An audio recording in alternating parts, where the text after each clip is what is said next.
Hi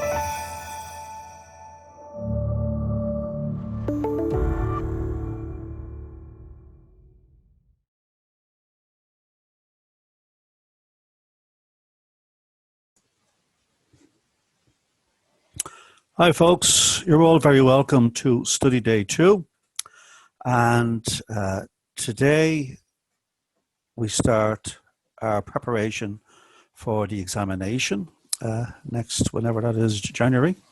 There will be 5 topics on the examination, so we'll start preparation today. Being a study day, we'll probably look at things slightly broader, just exam topics, mentioned a few other topics as well, and in the tutorial day 2, we'll just focus exclusively on the exam topics. Okay, so today we have 3 items on the menu, 3 topics. Okay, we're going to discuss one of the key attributes of God. Well, we'll start off discussing the whole notion of perfect being, theology. And then we look at a key attribute of God, which is that God is simple. God's simplicity, what does that mean? What does that entail?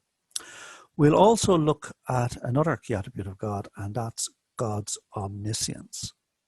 And those topics, and we'll finish up with hopefully a shorter topic, although a complex topic.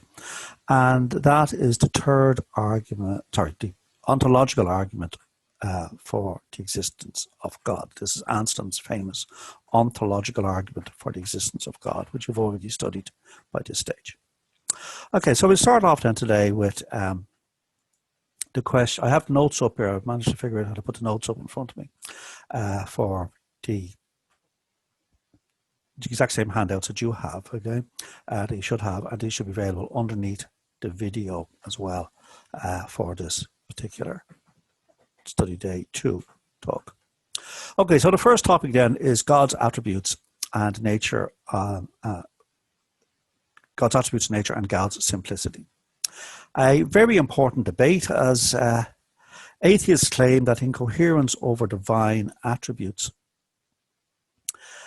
indicates the non-existence of God. If you can show to somebody that their view of something contains inherent contradictions, that there are inconsistencies in that which they espouse, well, this is normally taken to count as a serious mark against the person putting forward these views. Okay, if you can show somebody is self-contradictory in their notion, okay, then this tends to suggest that their notions might be in need of reassessment. Atheists or religious detractors in some way might claim that there is an incoherence in the various divine attributes, and that this incoherence indicates the non-existence of God. If somebody was postulating the existence of some unseen entity, whatever this might be, some mythological entity or whatever, and you could show to them that there was inconsistency in their beliefs about whatever the particular entity is, this would tend to suggest that their view of this entity was incorrect. The exact same an atheist would claim goes for God. On the other hand, theists wish to counter the claim of the atheist that this is in fact, their views are in fact incoherent, and also to explore what reason can tell us about God's nature. To what extent can reason inform us about God? And people like Thomas Aquinas claims that reason will take us so far, not the whole way. We will never fully grasp God in this life, but it'll take us a certain way. So all this debate about God's nature and God's attributes really arise within the context of perfect being theology. And this we can trace back to at least the time of St. Augustine, who lived, as we know, in the closing era of the Roman Empire. And he was literally writing his City of God when he was in Hippo in North Africa, as the barbarians, the Vandals, were literally besieging the city. The barbarians are at the gates.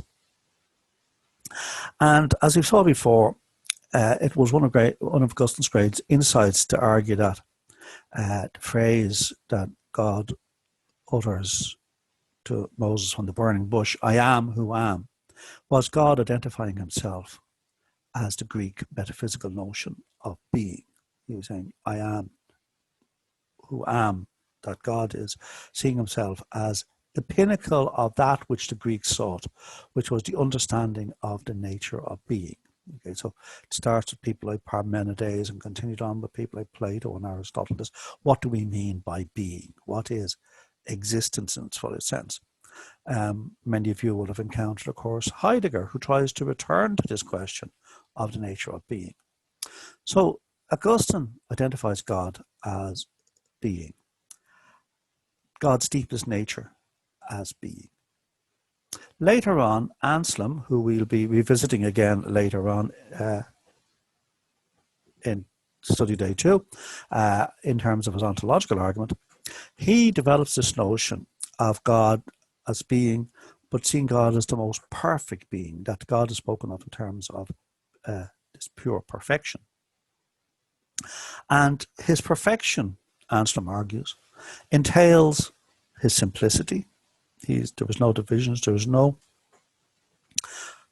potential within God. God is pure actuality. There is no way God can change or God can improve. It also entails God's goodness.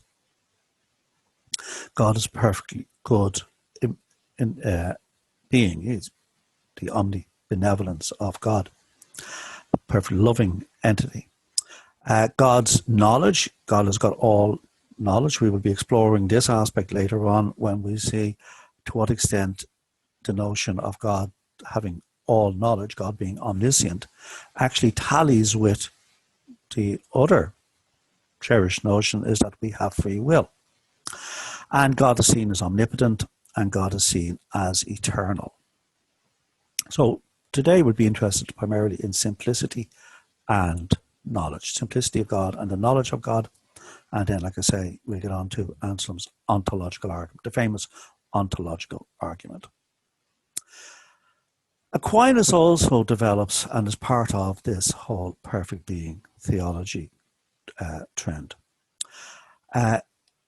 Aquinas argues that we can deduce God's existence from considering features of the world.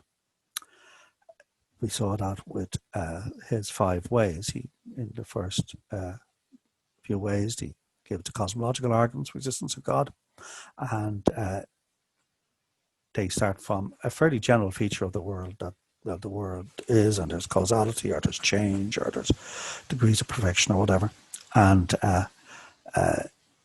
from that, we can work backwards that there must be an originator from this, an unmoved move or an uncaused cause, and that's God.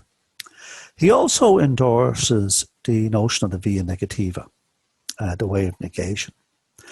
We mightn't be able to ultimately say what God is, but we can say certain intelligible things about what God is not. And this is often known as apophatic theology, apophatikos, the Greek word for negation. So by reflecting on his perfection, we can say, for Aquinas, some positive things about God.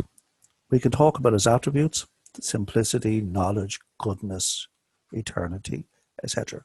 We can't fully grasp these concepts because God transcends all human concepts. We're using the tools at our disposal, but ultimately the nature of God is way beyond our intellectual pay grade. We can only speak about God in analogical terms. We can use analogies when we're talking about God. We can't say exactly what it is, but we can use analogies. It's a bit like, I suppose you find that originating with, remember Plato in the Republic, when he was trying to talk about the ideal form, the supreme form of the good. He says, I can't say what it is, but I can speak about it analogically. And he uses the sun, for example, as an analogy. And there's that complicated argument about the lion. And his most famous one, of course, the prisoners in the cave. Again, he's saying, I can't speak about him directly. I can't speak about the form of the good directly, but I can talk about it in analogical terms. Thomas Aquinas is adopting the same kind of route. He's saying, I can't say exactly what God is because God ultimately, being this perfect being, transcends all the intellectual tool, all the verbal tools we have at our disposal. It vastly transcends our concepts, our language. But we can speak about God in analogical terms. We can speak about analogy. He is like such and such, or use metaphors or whatever. So we can call God wise, we can call God simple, we can call God powerful, but we only understand these terms from a human perspective. We have encountered powerful things, simple things, wise things. We have developed these notions through honing our intellectual discussions of them and our intellectual thoughts about them. But still, we've seen them in human terms, and we're trying to apply these then to God.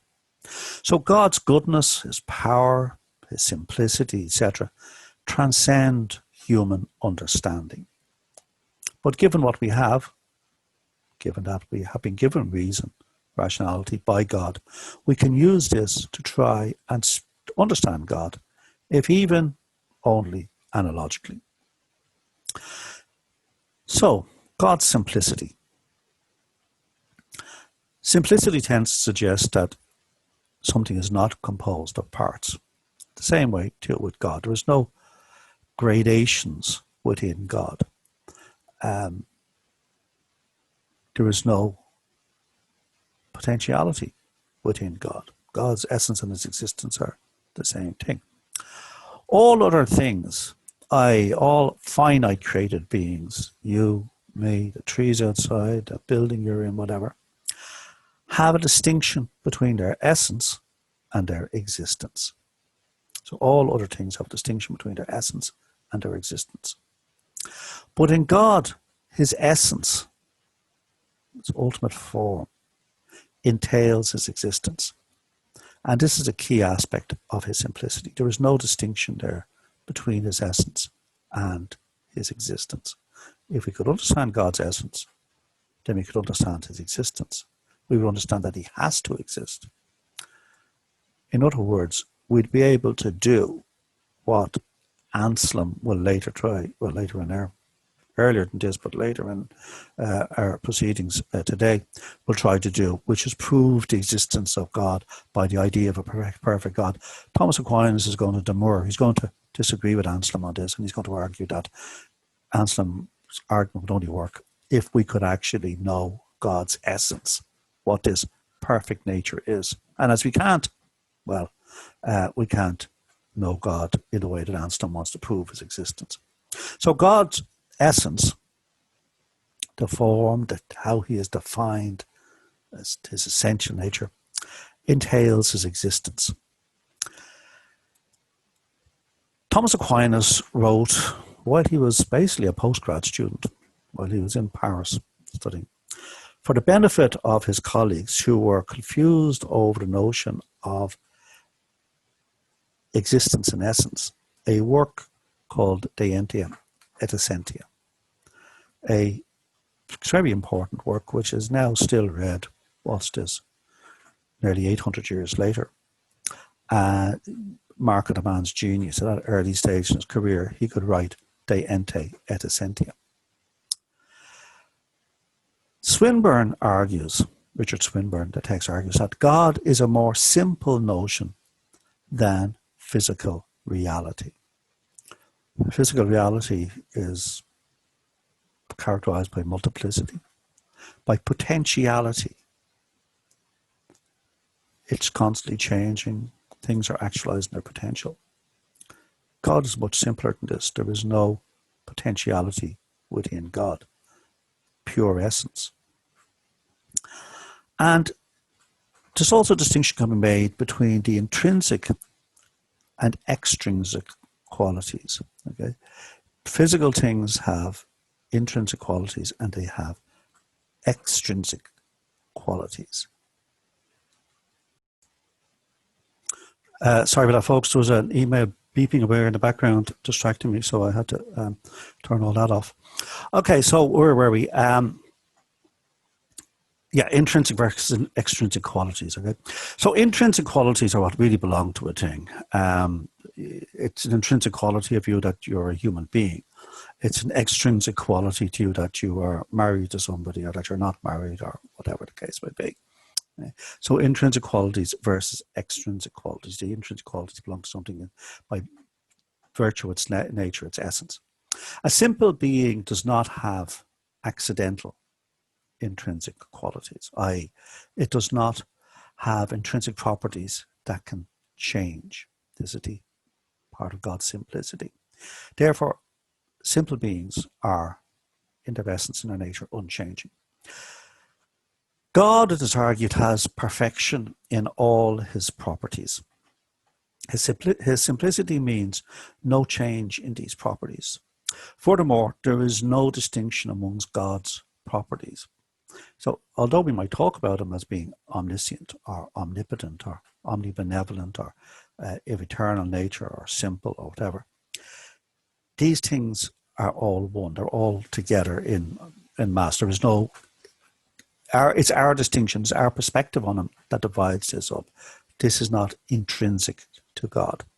However, to talk about God, we have to make distinctions. That is why our talk about him is so inadequate. Maybe what the mystics tell us is that to grasp God or to approximate to a grasping of God is to go beyond language. But we're doing philosophy. We're creatures in this world here. We have to talk about him. And to talk about him uses language. And by the very process of using language, we divide him up, we parcel him out into these various attributes of omnipotence, omniscience, etc. But in the perfect being theology, actually Thomas Aquinas is arguing for this, there is no distinctions there. Okay? God in his essence, if we could grasp God's essence, we'd realize that it is us that's dividing him up. It's not intrinsic to God. So a key aspect then of God's simplicity is that there's no distinction between his essence and his existence. To be and to be the nature of God is one for in the case of God. Not with us, we are contingent beings. God, unlike everything else, does not require a cause. Causality does not apply to God, therefore God is not the cause of himself. Because he is beyond, as we saw in the 5 ways, God is beyond the causal chain. He is the originator. The causal chain doesn't apply to God. Okay, so that's a preamble. I wanted to talk a bit then just about the whole notion of perfect being theology. And now I want to focus in on some topics that we would be well advised to have a look at in terms of our preparation for the examination.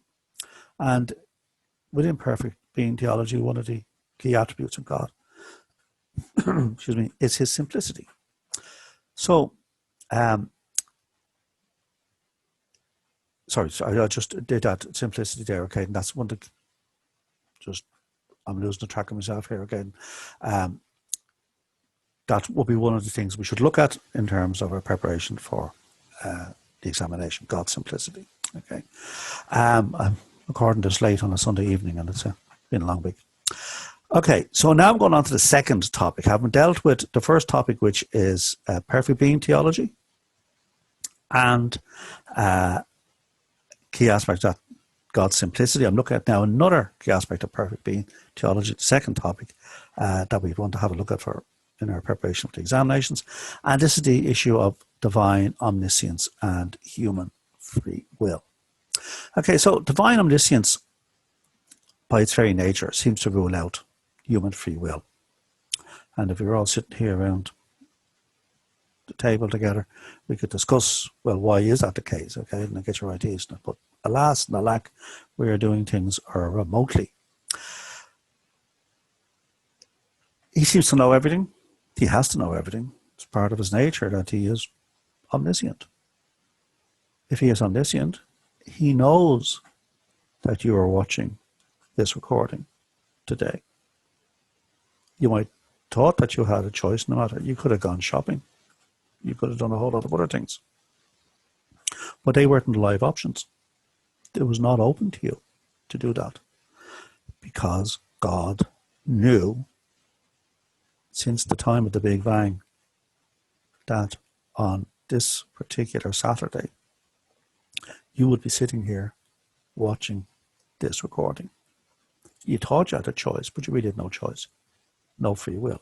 At least that's the argument. God's omniscience seems to be detrimental to the whole notion of human free will. As God is eternal, he's not constrained by temporal limitations. Everything past, present, and future is present to God simultaneously. Therefore, he knows everything that has, is, or will happen. If he knew all of my career, my life, from all the days up till now, he knew what it's going to be doing today or this evening as it is, and he knows what I'm going to do tomorrow. Where is there scope for my exercise of my free will? Where can I make a choice? I might believe I'm making a choice. I might think, because it's part of my nature to think I am making choices, but really, the argument goes, I can't make a choice. How can God know everything, yet I or you still have free will? And some embrace this. Theological determinists say, well, that's just the way it is. There is no such thing as free will.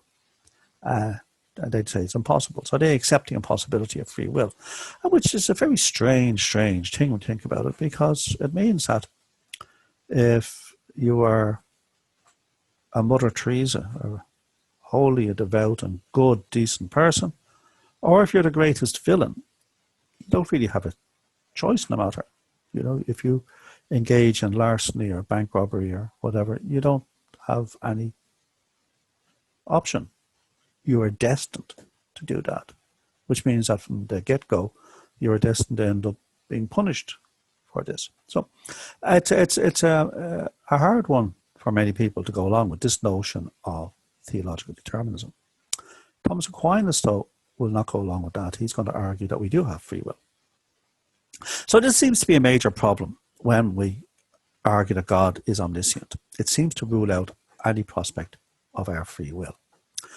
And need to say, there's been pushback on this, and there are 4 responses explored in our text against the notion that human free will is compromised by divine omniscience. So you can see if any of them appeal to you or persuade you. The first response that's explored in the text is the notion that future events do not have truth values. This stuff here in our text that we're doing here on omniscience is pretty dense stuff, you know.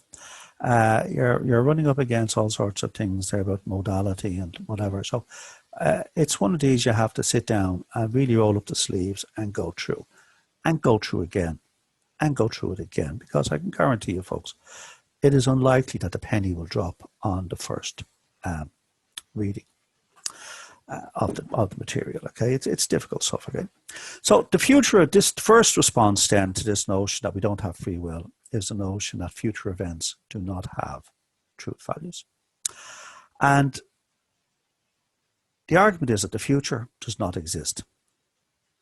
There is no future. There is no state of affairs known as the future. It's not here yet. So there are no facts about the future. Aristotle, in a very famous work of his called De Interpretatione, argues about the sea battle. Will the sea battle take place? Is there a future fact that the sea battle takes place? It's won or it's lost or whatever it is. Okay. And so it's been around for a long time, because it's this problem of God's omniscience and our free will is part of the whole debate about determinism. Are we determined? And there is a whole argument about the fact that we are determined, that we can never escape from our every event has a cause, every choice you make is an event, hence every choice has a prior string of causes to it, and you don't really have, you think you're making a free choice. And this is a problem for theists and atheists alike.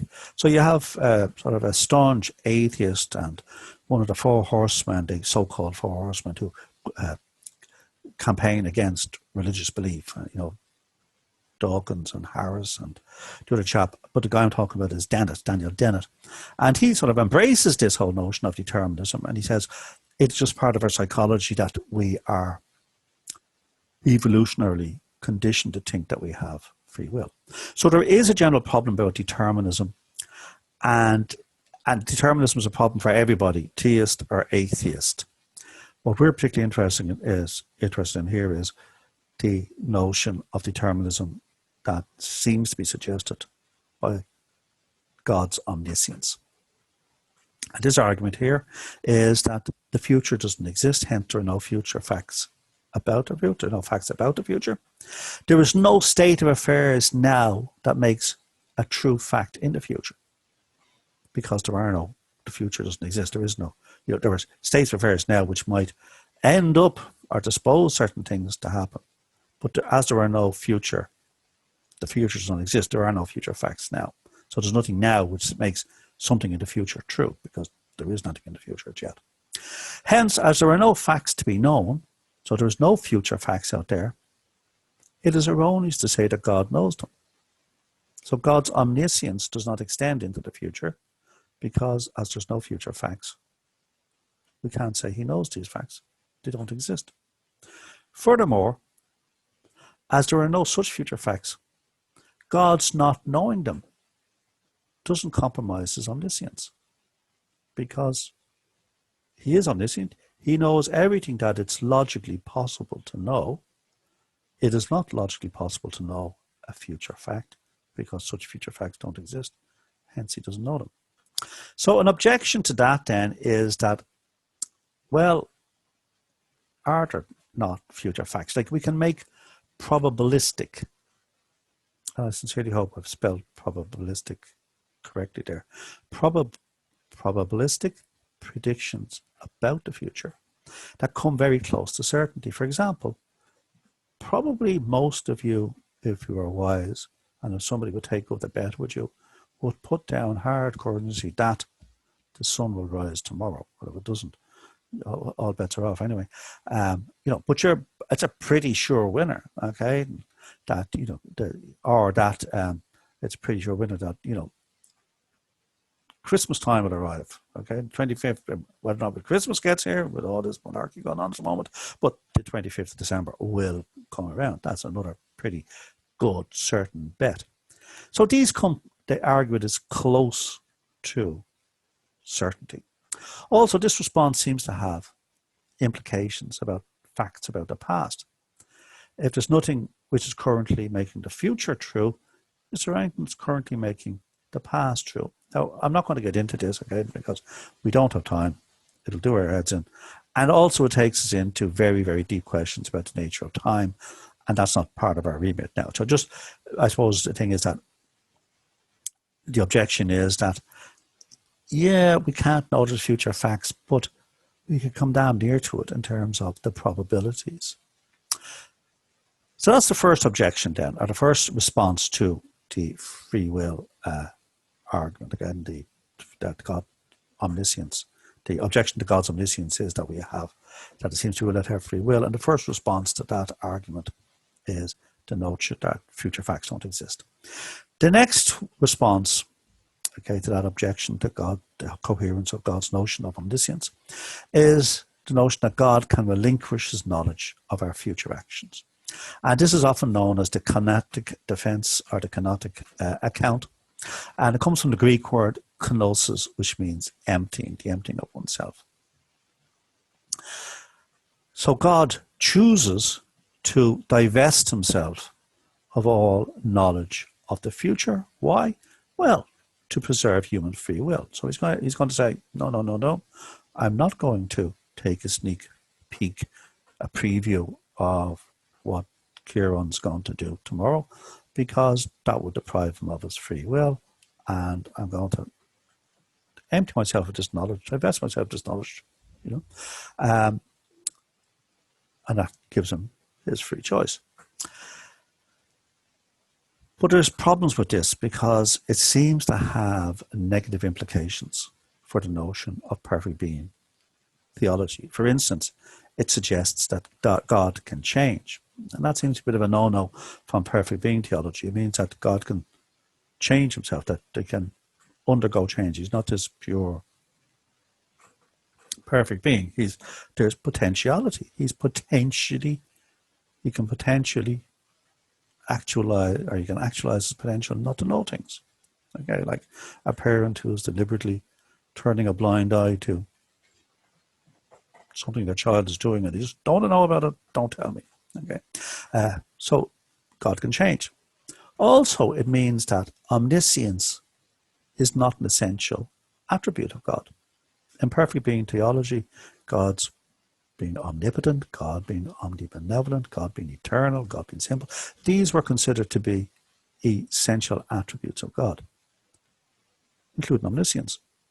Now we're saying, or at least an implication of the second response is, no, God is not omniscient as an essential attribute of his nature. And like I say, that contradicts or flies in the face of perfect being theology. They could argue, those who espouse this particular response, that does God show greater or lesser perfection by relinquishing his omniscience? Maybe he does. Maybe it's more perfect, one could argue, for God to willingly relinquish his knowledge of what humans are going to do in the future. Maybe that's a greater sign of perfection. Again, this speaks to the whole issue about, well, what exactly do we mean by perfection? So this response then requires a conception of God that's different from that of classical theism. So classical theism is the perfect being theology, the kind of one especially espoused by Thomas Aquinas. But maybe that's not the only show in town. Other conceptions of God could see God as being somebody who does not have all these perfections, who can divest themselves of things like his knowledge or his power.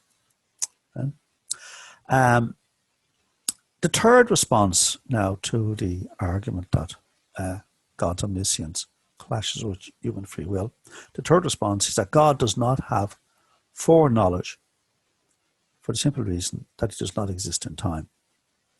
And this harks back to the distinction that Boethius made in the Consolation of Philosophy, way back in the 6th century AD, where he likens God to somebody standing on a mountain looking down. So he's looking down at travelers on a road, winding its way through the hills, through the mountains, in a valley down there.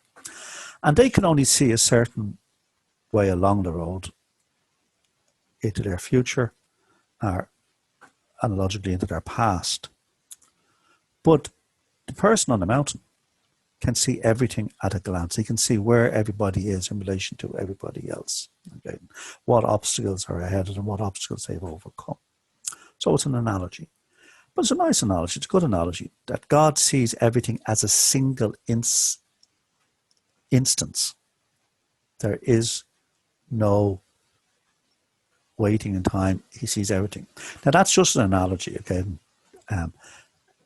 But the notion is that everything is present to God. God sees and encounters everything as now. What's going to happen to your great grandchildren, or what your great grandparents were doing, are all instantaneously perceived by God as a single instant. So from a temporal perspective, future events are potential. They're not actual. But from God's eye view of things, he has an atemporal perspective. All future events are actual to God. They've already actualized.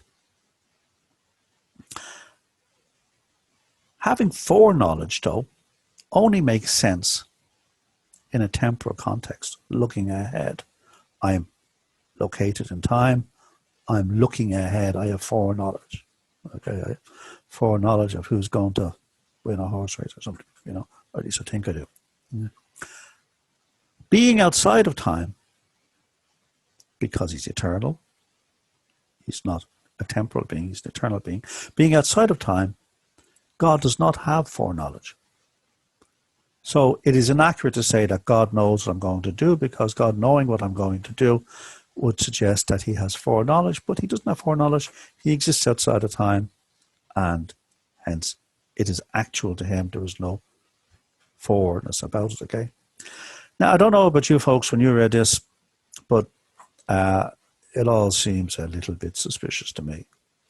In fact, it sounds, not to put too fine a point on it, like playing with words. Now, you might have a different view on it, and that's great, and explore that different view and argue for it, and that's marvelous.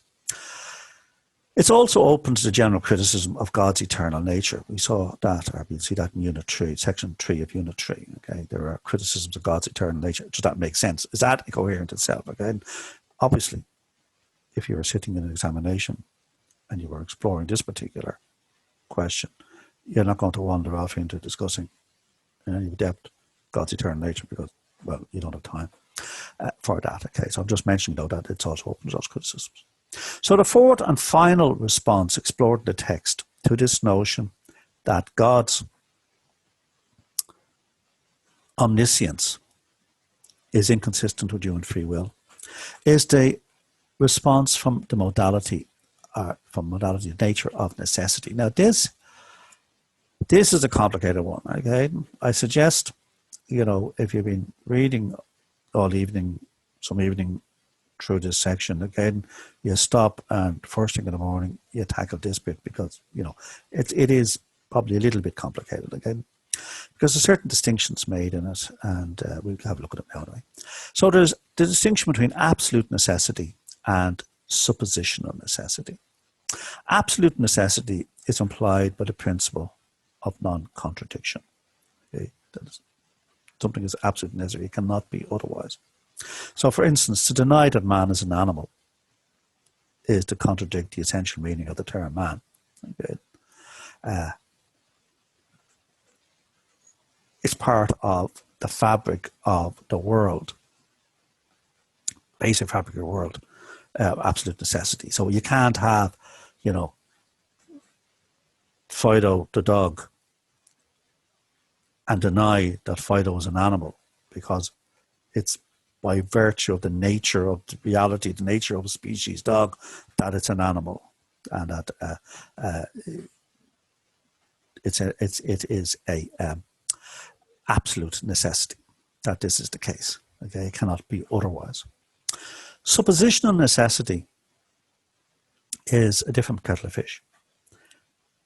Things could have been otherwise, and the example of suppositional necessity is the necessity of the past. All the incidents in your life that have gone to form who you are now, they've all happened and they necessitate the way you are now. But before they happen, they need not necessarily have happened. These events, the details of your personal biography, were potentially different. You might have gone on that holiday you didn't go on and met somebody who you would have ended up marrying or whatever. That could have been different. You might have decided not to go to college, or to go to college, or to, take that job or not take that job or whatever. Things could have been radically different in your life. These events were potentially different, but by becoming actualized, by actually happening, then they necessarily entail your present condition. Okay, but prior to that, they weren't there. So it's a suppositional necessity. It's a necessity that is coming about by the fact, or it's a necessity that results by the fact that these events happened or came about. But prior to that, there was nothing written in the stars that you are going to take such and such a job, or you're going to meet such and such a person, or whatever. Another distinction explored in this fourth response is de re versus de dicto necessity. So de re necessity refers to actual states of affairs in the world.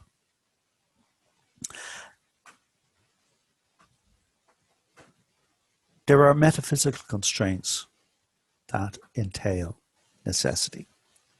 For example, that it's necessary that a cube occupies space.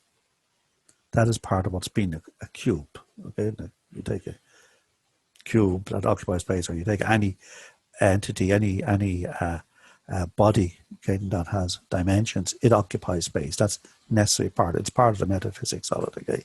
It occupies space. That's part of de re necessity. De re comes from things, okay? De rerum natura, on the nature of the universe, on the nature of things, is a famous work by an ancient Roman philosopher called Lucretius. Okay? De re necessity. On the other hand, de dicto necessity refers to the relation between the meanings of terms.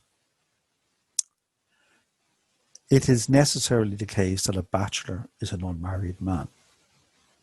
So this is de dicto, by virtue of the definition of the words, by the meaning of these terms, that bachelor, once you understand the term bachelor, you realize that bachelor, assuming you're not talking about bachelor buttons, which are flowers, or bachelor beans, which is something else altogether. Once you understand the term bachelor, it's necessarily the case that you're talking about an unmarried man. You know, bachelors are not married men. You're not saying that they have to remain that way, that it is written in the stars that once you're a bachelor, you'll never be anything else other than a bachelor. No, so it's not de re necessity, it's de dicto necessity. It's a necessary aspect of the definition of bachelor that this gentleman is unmarried. So de dicto necessity refers to the relationship between the meanings of terms, whereas de re necessity talks about metaphysical constraints on the nature, in terms of the nature of reality. Okay? Necessary that a cube occupies space, or that your body occupies space. So Aquinas' solution then to the problem of God's omniscience and human free will. Thomas Aquinas argues that God's knowledge of our future actions implies necessity, but it's a de dicto necessity. It's entailed in the meaning of the terms, God's knowledge. But there are no actual constraints in reality. There's nothing metaphysically determining you to make the choices you make. There's no metaphysical force that compels your free will, that makes you act in a certain way. You could have made other choices. We could all make other choices. We're not metaphysically constrained. God happens to know, and his knowledge will be kind of necessity that is de dicto as opposed to de re. Nothing is forcing us to make these choices. He knows the choices we make, but he's not forcing us to make them. So there is no absolute necessity on our free choices. There's no metaphysical or natural constraints on these that are making us do certain things as opposed to other things. It doesn't contravene reality. It doesn't imply a contradiction, say. The principle of non-contradiction does not apply there. We can always make different choices. We could have always made different choices. He happens to know the ones we will make, but we weren't forced to make them. There was nothing constraining us to make them. Nor is there suppositional necessity in our free choices. Past events don't constrain us.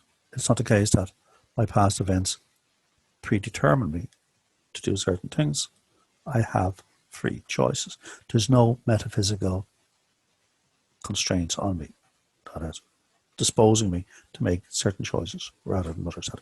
That is determining me. Okay, and there might be influences on me. Obviously, I'm influenced by, and you're influenced by your background, by your friends, by the culture you happen to find yourself in, and the interests you happen to have, and whatever else. And these are all going to influence us. But there is nothing which determines your choice, that you must do this. Okay, there will be influences on it, but there are not constraints.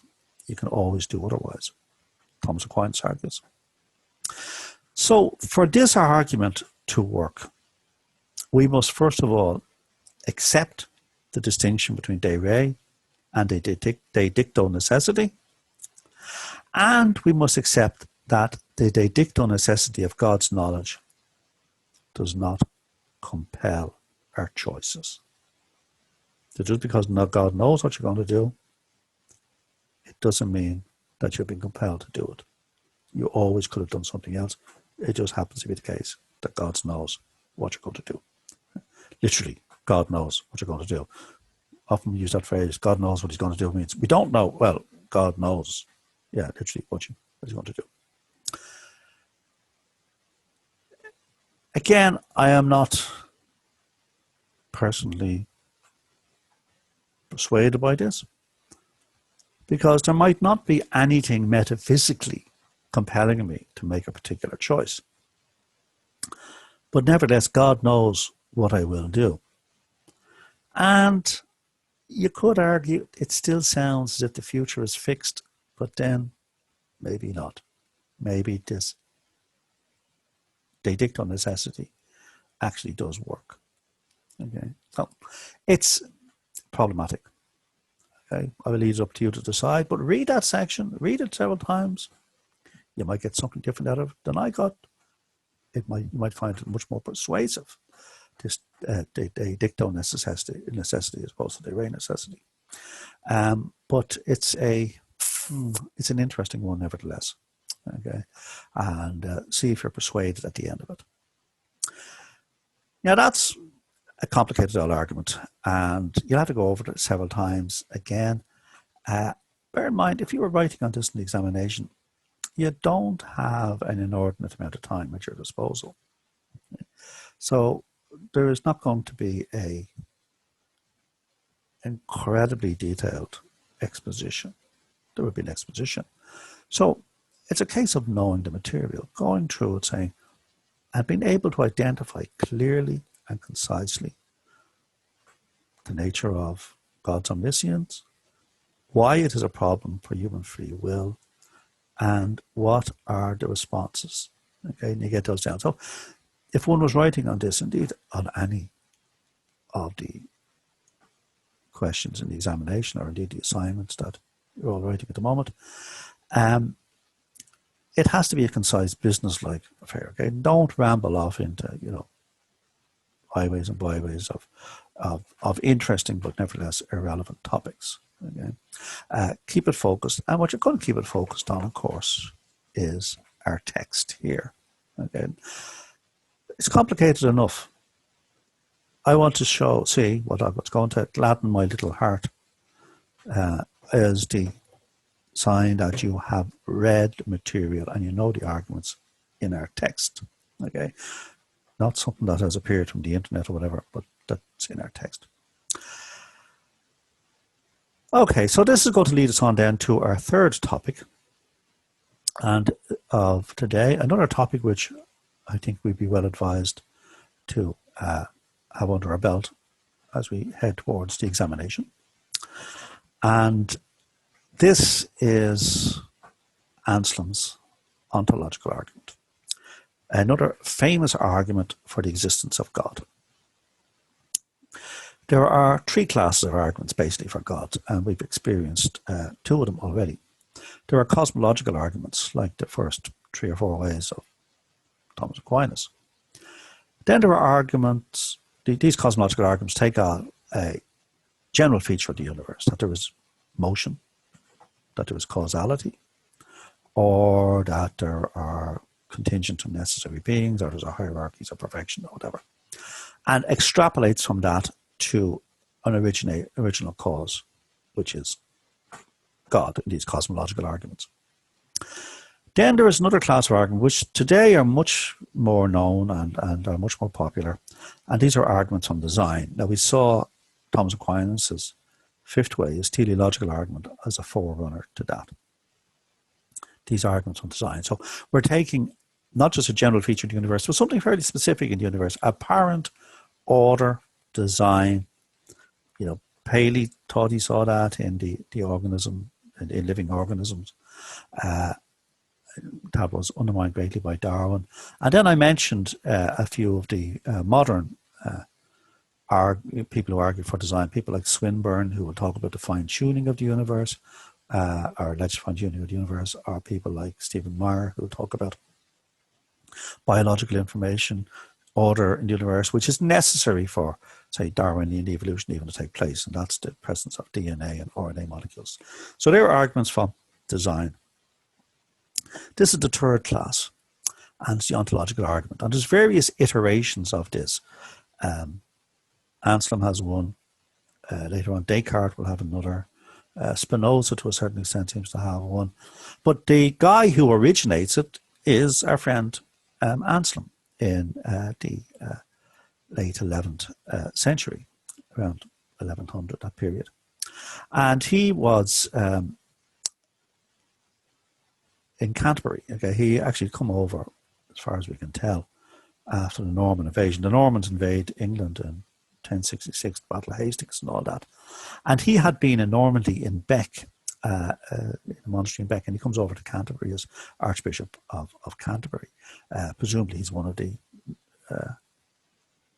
Norman elite, and that's why he comes over as a Norman Archbishop. Okay, and probably didn't go down too well with the Anglo-Saxon clergy that was there, but nevertheless, that's where he ends up.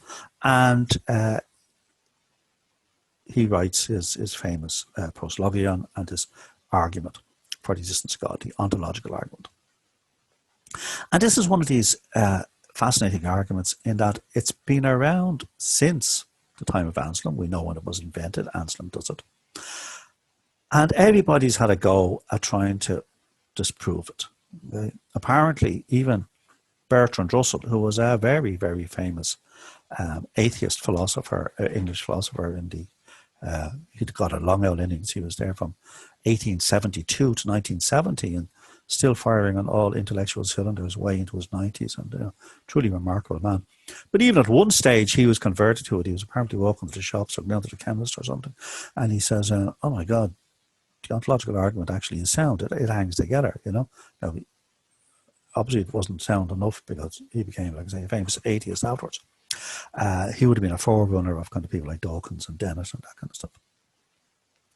So, unlike the cosmological argument, and unlike the argument from design, this is an a priori argument. An a priori argument, as we will call, is an argument which it doesn't start from empirical evidence, so it's not a posteriori. It is an argument which stems from just basically pure reasoning. Okay, and it doesn't make recourse to observing the world. Cosmological argument takes a feature of the world and argues from that. Design argument takes a feature of the power design the world and argues from that. This says if we understand the notion of what is meant by God a priori, before experience, we can extrapolate from that for a proof, to a proof that God must exist. Fascinating. Okay, so let's have a look at the details of the argument. It's all there on page 37 of the text. Like Thomas Aquinas' arguments, succinctly stated. But will you be able to state it in the middle of an examination? No. Chances are there won't be examination. It might be an open book at home or something. Either way, make sure that you state this in a concise and clear way. Okay. So here's one representation of it. God, who we'll refer to as G, okay, is that than which no greater can be thought. So think about that. God is that being which no greater can be thought. So you can think about your brother or your sister or your husband or your wife or mother or father or whoever. And you can think about it and have them in your eye, okay? Arguably, it's greater that the person exists in reality as well. There is the thinking of the person, and then there's the reality of the person that exists or did exist. God is the ultimate. He is that than which no greater can be thought. You can't add anything onto him, and that would improve. Okay? Whatever is the supreme perfection is God. Now, to us, that sounds a little bit odd, but to his audience at the time, they would they would have been much more receptive to this as the notion of perfect being. They would have understood, going back to the writings of Augustine, indeed going back to Plato and maybe Parmenides before that, the notion of the thought of a perfection. And the mere thought of a perfection, the only thing better than that is if the perfect entity exists. So God is that than which no greater can be thought. The atheist, or he calls him the fool, from the Psalms, the fool says in his heart there is no God. And so he calls him the fool. I'll be less derogatory, I'll just call him the atheist. So the atheist says this notion of God is only in the mind. This notion of a perfect being is only in the mind. Whereas the theist says, God exists in the mind and in reality. Existing in the mind and in reality is greater than existing in the mind alone. And remember, God is that than which no greater can be taught. So the theist argues that existing in the mind and reality is greater than existing in the mind alone. But if God existed in the mind alone, there would be something greater, namely God existing in the mind and reality. And by definition of God, a definition which both the theist and the atheist agrees on, the most perfect being, then go back to the definition of here, that than which no greater can be taught. So they've agreed on that definition. So, but if God existed in the mind alone, there will be something greater, namely God existing in the mind and reality. And by definition, that definition that they agreed to, that definition of God, there cannot be something greater than it. So, the atheist is caught in a logical bind. If he agrees that God is that than which no greater can be taught, and if he agrees that existing in reality is greater than just existing in a mind, he's caught in a logical quandary there. The result has to be that God exists in reality. Because if the atheist says no, he's saying, well, God is that than which no greater can be taught, and God only exists in the mind, hence, which is in opposition to what he's just said. God is that than which no greater can be taught. So crucially, both Anselm and the fool, or the atheist, have the same conception of God as a perfect being. God exists in all perfection. If you buy into that, then you seem to be caught in Anselm's trap. Because if God is the most perfect being, then he has all perfections, including the perfection of existence. Another crucial step in Anselm's argument is that the most perfect being cannot exist solely in the mind. If he did exist solely in the mind, he would not be the most perfect being, because something that exists in the mind and in reality will be more perfect, and we've just defined God as the most perfect being, that than which nothing greater can be thought. Now, needless to say, down the years, it has attracted a lot of criticism, and everybody has a go at it. And when you've heard this, and try explaining it to somebody else, oh, that'll be an uphill battle again. If you ever get out of lockdown, try to explain this to someone, over a few drinks at Christmas time, okay? And if you don't end up with a glazed look on their face, okay, they're going to immediately say to you, listen, there's something iffy about that. There's something definitely odd about it. And everybody has thought there's been something odd about it, but the difficult thing is putting your finger on exactly what it is that is so iffy about it. First of all, there was a confrere. He was Anselm was a Benedictine, and another Benedictine called Guanilo, who argued against it. And Guanilo said that this doesn't work, he's saying, because think of the most perfect island. Think of the most perfect island. Conjure up whatever you think is the most perfect island, Probably isn't going to be the wind-lashed Great Blasket Island where you're freeze to death or whatever. You know, think of some, I don't know, Caribbean island where you're lying on the sun, sipping tequila or whatever. You know, the palm trees and whatever. What's your most perfect island, okay? Now, Guanilo says, if you can imagine your most perfect island, well, what's more perfect? Not that it's not only imaginable, but does not just exist in your mind, but also exists in reality. So that means you can conjure anything into existence. And Anselm demurs at this. So he says, no, because the notion of perfection, of a perfect being, doesn't apply to islands or houses or yachts or anything else. It applies only to God, because everything else is on a scale of gradations or whatever. But when we talk about the most perfect, only one thing answers that description of the most perfect being. Not an island, not, you know, a car or anything like that. It is God. Because there's so many other things islands don't have. You don't have omniscience, omnipotence, you don't have, you know, omnibenevolence, whatever. You know, you don't have thought, whatever. You know, so it's, we can't ascribe perfection in a way to an island that we can to God. So he dismisses Guanilo's objection. But there are other objections that can be made to Anselm's argument. For instance, there may be many things greater than that which we can conceive.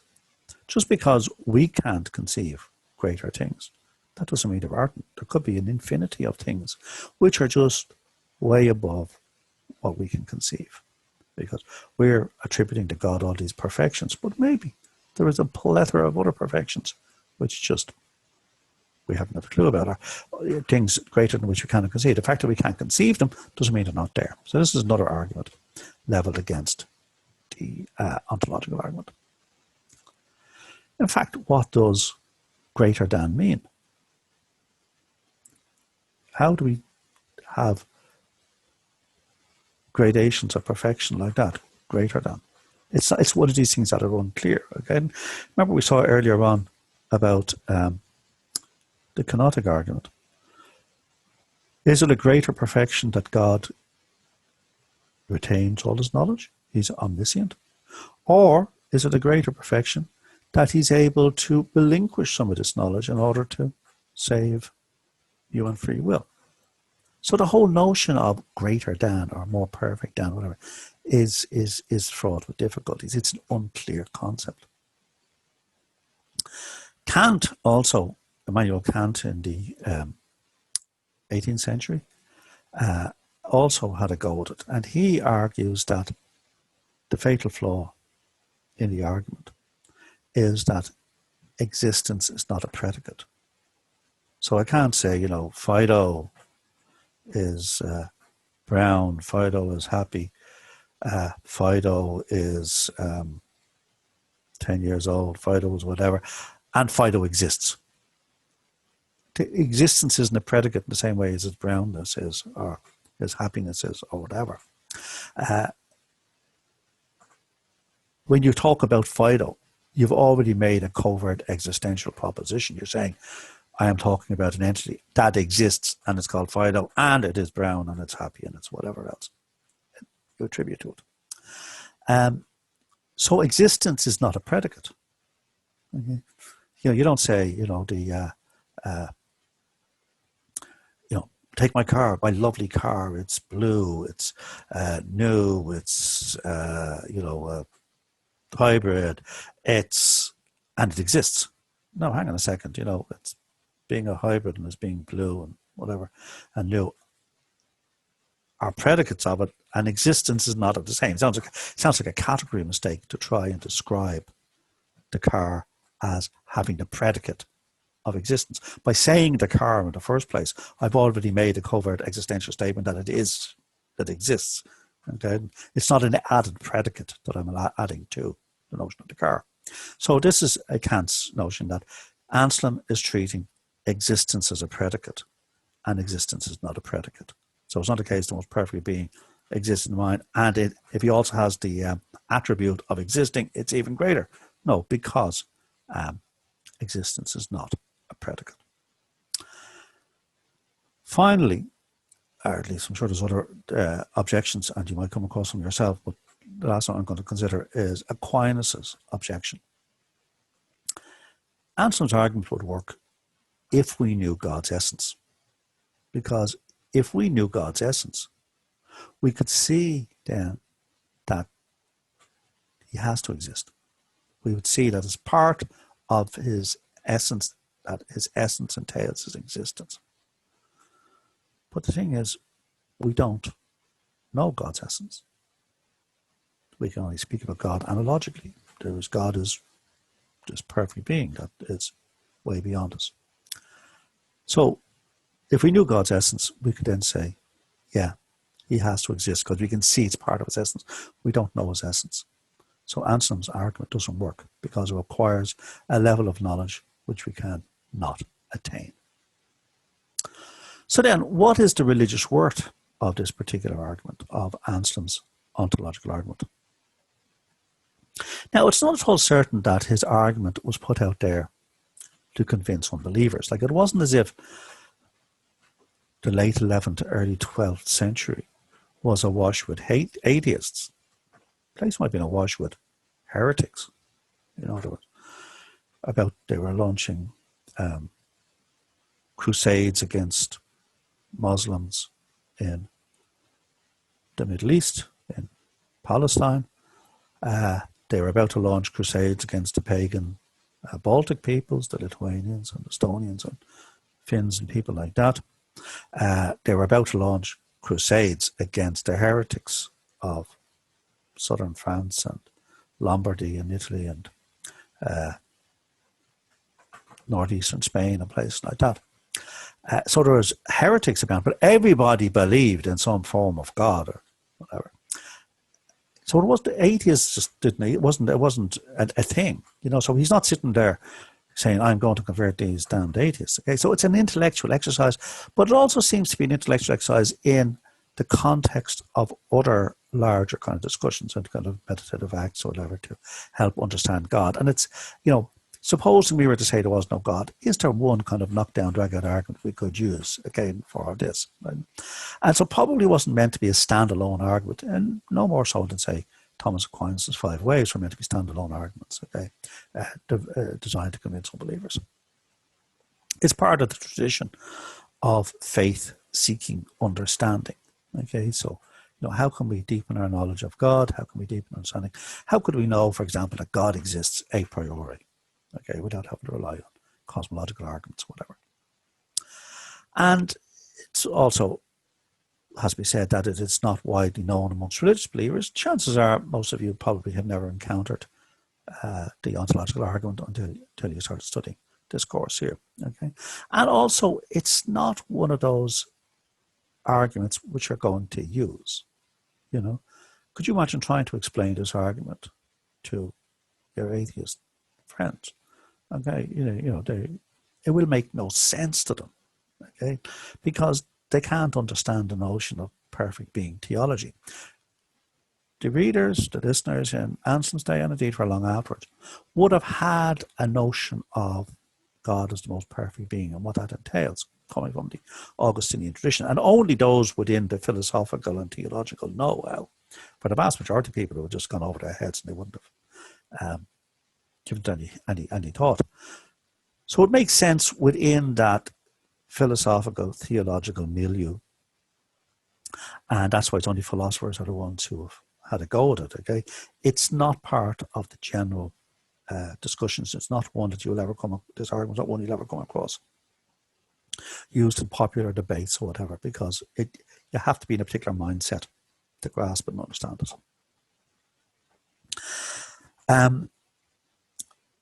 And it only works, that's because it only works in the context of perfect being theology.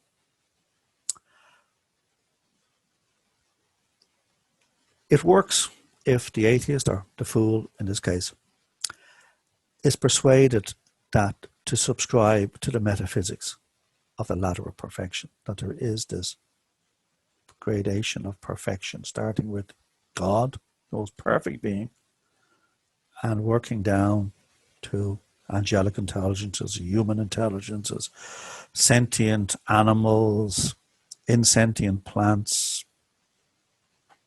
matter, and all the way down to prime matter. That ladder of perfection, that gradations of perfection, was part of the intellectual backdrop of medieval Europe. The notion of God at the top and working down. And this was considered, as I probably said to you before, to be mirrored in the human hierarchy of king and working down to, dukes and lords and counts and whatever else, and lords and ladies, and all the way down to the commonality of humanity, to the rest of us down here. Okay. And this is why revolt against the social order was considered to be so heinous, because the social order, the power structures that prevailed, reflected the divine order, the natural order, the ladder of perfection. Perfect being theology makes a lot of sense if you subscribe to this notion of the ladder of perfection from God right down to prime matter, again, to the various stages of being. So the fool must subscribe to the metaphysics of the ladder of perfection. The atheist must subscribe to that. How many today would subscribe to that? It sounds bonkers, actually. To many today. It just wouldn't gel. By the time you unpacked the context around it, you've lost your audience anyway. Okay, so that's another reason why it's not actually serving much duty today. But it is an intriguing philosophical argument. That's why so many philosophers over the ages have all had a go at it. And, there's something wrong with it. It's like a kind of a loose tooth. You can't leave it alone. You go, I have to wrestle or whatever. It keep on coming back to it again and again and again. And that, I suppose, is the ultimate worth of the argument. It's it's the philosopher's argument par excellence. It's, a completely abstract argument, which most people would have little probably time for, or sympathy with, or certainly understanding of. Okay, so a lot of it has to do also with this ambiguity over the whole idea of perfection, because few enough today would have this notion of perfection or would make any sense to them. And that makes sense to you, you have to see the world in terms of going from the most perfect to the least perfect, and few enough would see that. Now I'm going to stop sharing there. Okay, folks. Now I think I'm coming in under the hour and a half, which I'm very happy with. And I will speak to you later on in the day in our live 40-minute section. So if you have any questions to ask, please feel free to do so. Look at those topics of simplicity, of God's omniscience, and of the ontological argument in terms of preparation for the exam. And on tutorial day 2, we will explore 2 other topics that will put us in very good stead for the examination. So thank you all very much indeed, and I look forward to speaking to you at the live session.